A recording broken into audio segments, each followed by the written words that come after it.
कलानिधि ज्योतिष एवं रत्न केंद्र में आपका स्वागत है। जानते हैं कर्क राशि वालों के लिए जून 2024 कैसा रहने वाला है। स्वास्थ्य की दृष्टि से आप स्वस्थ रहेंगे।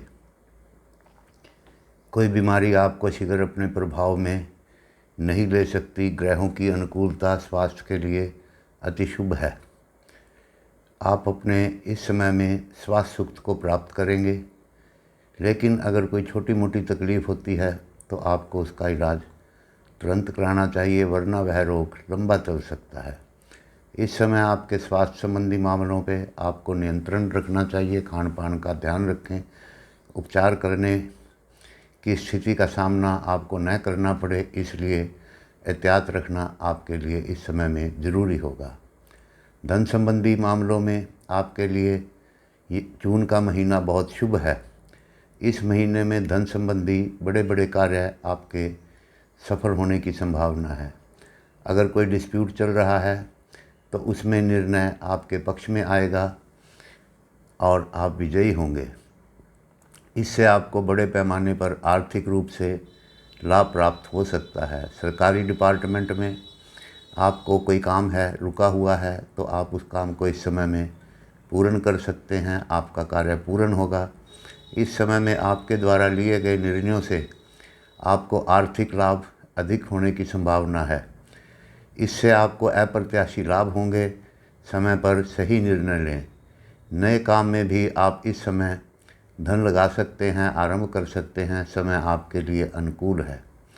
कैरियर की दृष्टि से, व्यवसाय की दृष्टि से स्थिति थोड़ी तनावपूर्ण है। इस समय में आपके कर्म भाव के स्वामी मंगल राहु से योग कर रहे हैं, इसलिए कुछ समस्याएं उत्पन्न होंगी, लेकिन सूर्य यहाँ पर उच्च के होकर बैठे हुए हैं। लेकिन आपको हनुमान चालीसा आदि का पाठ करना चाहिए। मंगलवार को आपको प्रसाद बांटना चाहिए। इस समय में अगर आप जॉब में हैं तो आपके अधिकारियों के साथ भी आपके मतभेद उभर कर सामने आ सकते हैं। आपको इस प्रकार की विपरीत परिस्थितियों से बचने का प्रयास करना चाहिए। इस महीने में कोई अचानक समस्या का आपको सामना करना पड़ सकता है। कोशिश करें और समस्याओं को टालने की आप प्रयत्न करें।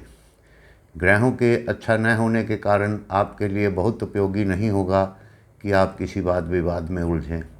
परिस्थितियों को बेहतर करने के लिए आपको अपने कौशल का उपयोग करते हुए स्वयं प्रयास करने होंगे, जिससे आपको लाभ होगा। यात्राओं से संभावित लाभ होने की संभावना नहीं है। इसके अलावा कार्यस्थल पर भी किसी प्रकार की राजनीति से आपको बचना चाहिए, वरना आपको किसी परेशानी का सामना करना पड़ सकता है। विद्यार्थियों के लिए या जो एजुकेशन संबंधी कार्य करते हैं, समय कुछ संघर्षपूर्ण है। परिस्थितियाँ आपके अनुकूल नहीं हैं। अधिकतर विषयों पर आपको स्वाध्याय करना होगा। स्वाध्याय का अर्थ होता है बार बार पढ़ना, जिससे कि आपको कुछ समझता मिले। आपको अपने कार्यों की समीक्षा भी इस स्थिति में करनी चाहिए, जिससे कि उत्तम फल आपको प्राप्त हो। टेक्निकल वालों को अपना कौशल दिखाने में कुछ परेशानी हो सकती है। कंपटीशन में बैठने वाले विद्यार्थियों को सफलता प्राप्ति के लिए अतिरिक्त आपको शिक्षा ग्रहण करनी होगी। अपने अध्यापकों से संपर्क करें, यह आपकी सफलता को सुनिश्चित करेगा।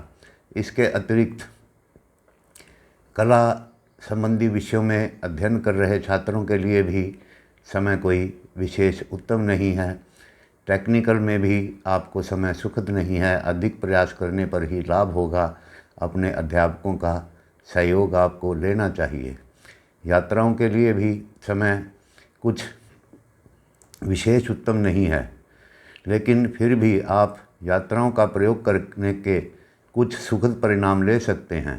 परियोजनाओं के अगर कोई आपके पास प्रस्ताव आए हैं तो यात्रा द्वारा उनको पूरा करना आपके लिए लाभकारी होगा। यात्राओं के लिए यह महीना परियोजनाओं संबंधी विशेष उपयोगी होने की संभावना बनी हुई है। अगर आप कोई विदेश यात्रा कर रहे हैं या आपने विदेश जाने के लिए वीज़ा वगैरह अप्लाई किया हुआ है, तो उसमें आपको इस महीने में सफलता मिल सकती है। आप व्यवसाय करते हों या नौकरी, किसी भी सौदे को तय करने के लिए यात्रा उत्तम लाभ दे सकती है। इसके अतिरिक्त यात्राओं के लिए आप रेल मार्ग आदि का प्रयोग कर सकते हैं। यह आपके लिए शुभ रहेगा। इस समय आप अपने उद्देश्यों को लेकर अगर यात्रा करेंगे तो सफलता मिलेगी। यात्रा के लिए सबसे अनुकूल दिशा पूर्व रहेगी। पारिवारिक स्थिति का यहाँ तक सवाल है। इस समय में ऐसा जान पड़ता है कि कुछ व्यक्ति विशेष से आपको लाभ होने के संकेत मिल रहे हैं, जिससे कि आपका रुतबा सामाजिक स्तर में वृद्धि होगी। बहुत नीची श्रेणी का भी कर्मचारी आपको इस समय में कोई लाभ दे सकता है। आपके बच्चे भी पढ़ाई में अच्छा प्रदर्शन करने के साथ साथ अन्य गतिविधियों में सक्रिय रूप से भाग लेंगे, जिससे आप संतुष्ट रहेंगे। परिवार में प्रसन्नता व आपसी तालमेल का माहौल बना रहेगा। लेकिन बच्चों की शिक्षा की उन्नति में कुछ बाधा आ सकती है। उसके लिए आपको चतुराई का प्रयोग करते हुए बच्चों को समझाना चाहिए, जिससे कि वह प्रतियोगिता परीक्षाओं में सफलता प्राप्त करेंगे। धन्यवाद। नमस्कार।